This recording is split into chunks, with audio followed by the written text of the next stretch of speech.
Hello everyone, आज हम first love drama के पार्ट 3 को एक्सप्लेन करने वाले हैं। तो चलिए शुरू करते हैं। पास्ट लाइफ में ये अपनी स्टडीज़ के लिए टोक्यो शिफ्ट हो जाती है, जहाँ उसे मैनेज करने में काफ़ी प्रॉब्लम हो रही होती है, लेकिन फिर भी वो एडजस्ट कर लेती है। नामिकी का भी एसडीएफ में जाना फिक्स हो जाता है। एसडीएफ एक मिलिट्री का पार्ट होता है, जहाँ पर नामिकी पायलट की ट्रेनिंग कर रहा होता है।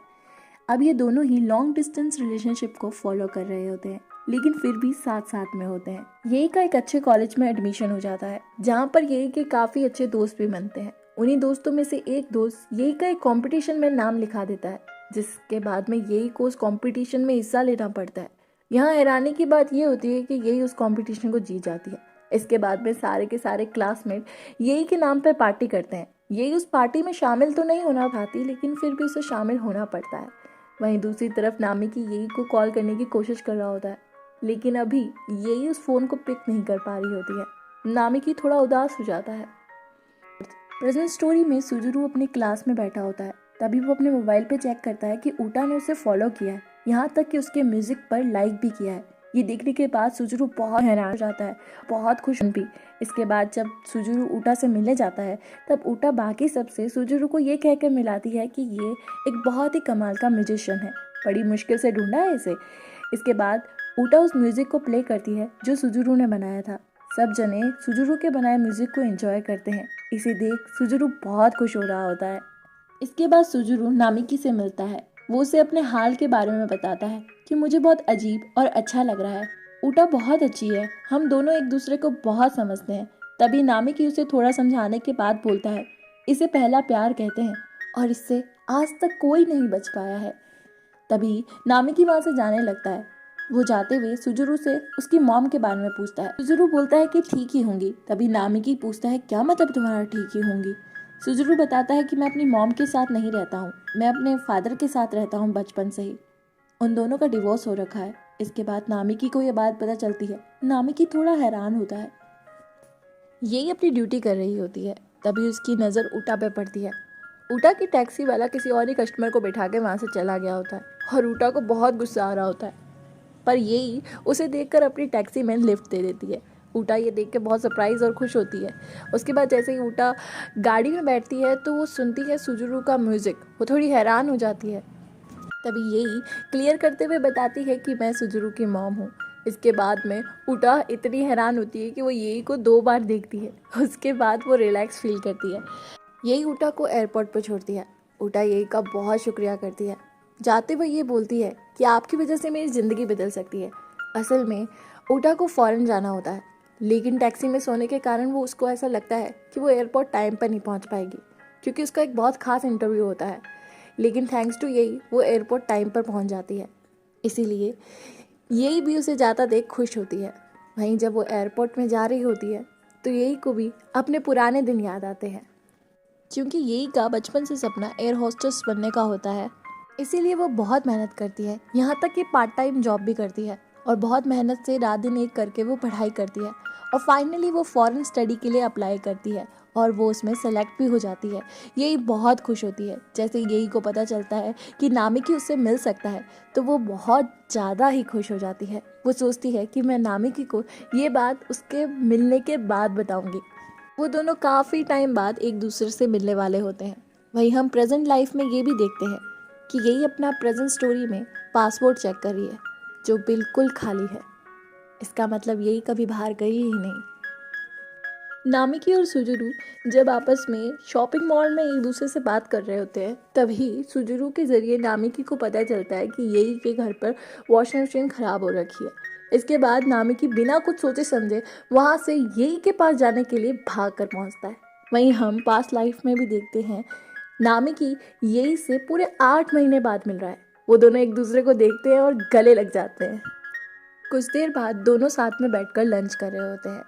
वहाँ पर नामिकी को ऑर्डर करने में थोड़ी मुश्किल हो रही होती है, क्योंकि डिशेस के नाम ही इतने अजीबोगरीब होते हैं। इसके बाद में यही नामिकी के बात को समझकर ऑर्डर करती है। दोनों आपस में बातचीत कर ही रहे होते हैं कि तभी यही के कुछ न्यू फ्रेंड्स वहाँ आ जाते हैं।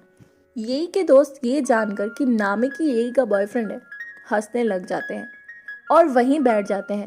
नामिकी को ये बिल्कुल भी पसंद नहीं आ रहा होता है।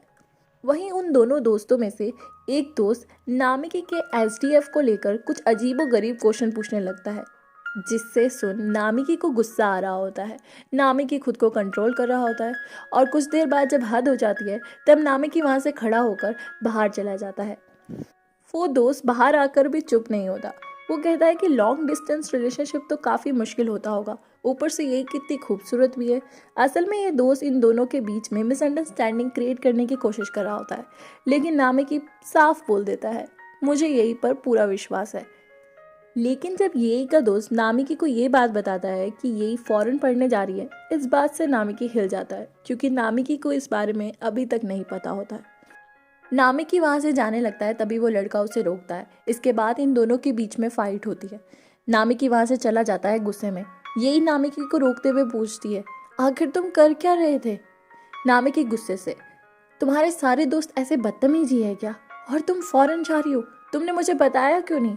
यही बताती है कि मैं तुम्हें बताने ही वाली थी, और ये तो मेरा हमेशा से सपना था, तुम्हें पता है ना? नामिकी कहता है, हाँ मुझे पता है, लेकिन मुझे इस बारे में किसी तीसरे इंसान से पता चल रहा है। नामिकी को अनसिक्योर फील हो रहा होता है। उसे ऐसा लग रहा होता है कि यही उससे दूर हो जाएगी, इसलिए वो गुस्से में बोलता है, क्या होगा अब? तुम चली जाओगी? वहाँ पे तुम्हारा कोई नया बॉयफ्रेंड होगा? यही बात को समझ ही नहीं पाती है। वो कहती है कि तुम क्या बोल रहे हो, मैं तो कब से तुम्हारा इंतज़ार कर रही थी। और नामिकी ये कहते हुए चला जाता है कि काश मैं यहाँ आया ही नहीं होता। प्रेजेंट स्टोरी में नामिकी लॉन्ड्री शॉप पहुँचता है। वो देखता है कि येई सो रही है। इसके बाद वो अपना कोट येई के ऊपर रखता है और उसके उठने तक वहीं इंतज़ार करता है। कुछ देर बाद येई की आंखें खुलती हैं। जैसे ही येई की आंखें खुलती है वो नामिकी को देखती है। वो कहती है कि तुम तो सुजुरू के साथ थे ना? इसके बाद नामिकी येई के घर की वॉशिंग मशीन को ठीक कर देता है। येई ये देखकर बहुत खुश हो जाती है। येई बताती है कि ये वॉशिंग मशीन मैंने अपनी पहली सैलरी से ली थी। इसके बाद नामिकी वहाँ से जाने लगता है। तभी येई शुक्रिया के लिए नामिकी को डिनर के लिए कहती है। नामिकी भी हाँ कर देता है। येई खाना बनाने जा ही रही होती है, इसीलिए वो नामिकी से उसके फेवरेट फूड के बारे में पूछती है। ये सुनते ही नामिकी एक सेकंड के लिए शॉक हो जाता है और फिर वो अपने फेवरेट फूड का नाम बताता है। दोनों डिनर करते हैं और जैसे ही वो डिनर कर ही रहे होते हैं कि तभी अचानक से टेबल हिलने लगता है। यही बताती है कि वो बचपन से ही एयरपोर्ट्स के पास रही है। उसे एरोप्लेन की आवाज़ सुनना बहुत अच्छा लगता है। सुबह सुबह अगर इनको देख लूँ और इनकी आवाज़ सुन लूँ तो पूरे दिन के लिए हिम्मत आ जाती है। वहीं नामिकी येई को देखने लगता है। इसके बाद हम पास्ट लाइफ में उस रात को देखते हैं जब नामिकी येई से नाराज़ होकर जा रहा था। वो कदम आगे बढ़ा ही रहा होता है कि तभी उसे एहसास होता है कि वो गलत है। इसके बाद नामिकी पीछे मुड़ता है और साथ ही येई को कॉल करता है।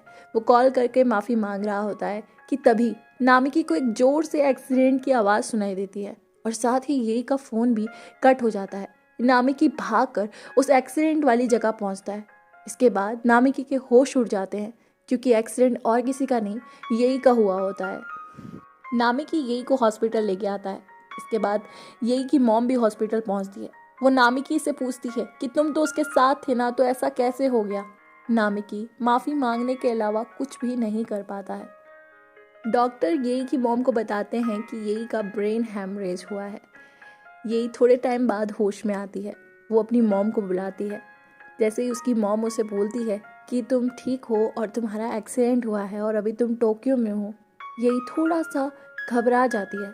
जैसे वो हैरान होती है कि वो टोक्यो में क्या कर रही है। डॉक्टर येई की कंडीशंस को देखते हैं। इसके बाद वो येई की मॉम को बताते हैं कि अक्सर ऐसा होता है, पेशेंट्स अपनी पास्ट लाइफ को भूल जाते हैं और ऐसे कंडीशंस में पेशेंट जस्ट एक्सीडेंट से पहले वाली सारी बातों को भूल जाते हैं। येई की मॉम घबराते हुए पूछती है, क्या उसे सब कुछ याद आ जाएगा? डॉक्टर बताते हैं कि ज़रूर, लेकिन टाइम लगेगा। यहीं अब हमें ये बात पता चलती है कि येई के एक्सीडेंट की वजह से आज तक उसकी याददाश्त नहीं आई है, तभी तो वो नामिकी को आज भी पहचान नहीं पाई है। जब नामिकी येई से मिलने जाता है तो येई उसे देखकर पहचान ही नहीं पाती है। नामिकी खड़ा रह जाता है। वो बहुत हैरान होता है और येई की मॉम नामिकी को येई से दूर ले जाती है। क्या कभी येई की याददाश्त वापस आएगी? क्या येई नामिकी को कभी पहचान भी पाएगी? और अगर वापस याददाश्त आ भी गई तो उससे क्या होगा? क्योंकि दोनों ही अपने जीवन में काफ़ी आगे बढ़ गए हैं। क्या इन दोनों की लव स्टोरी कामयाब हो पाएगी, ये जानने के लिए नेक्स्ट पार्ट का इंतज़ार करें। यहाँ तक सुनने के लिए शुक्रिया।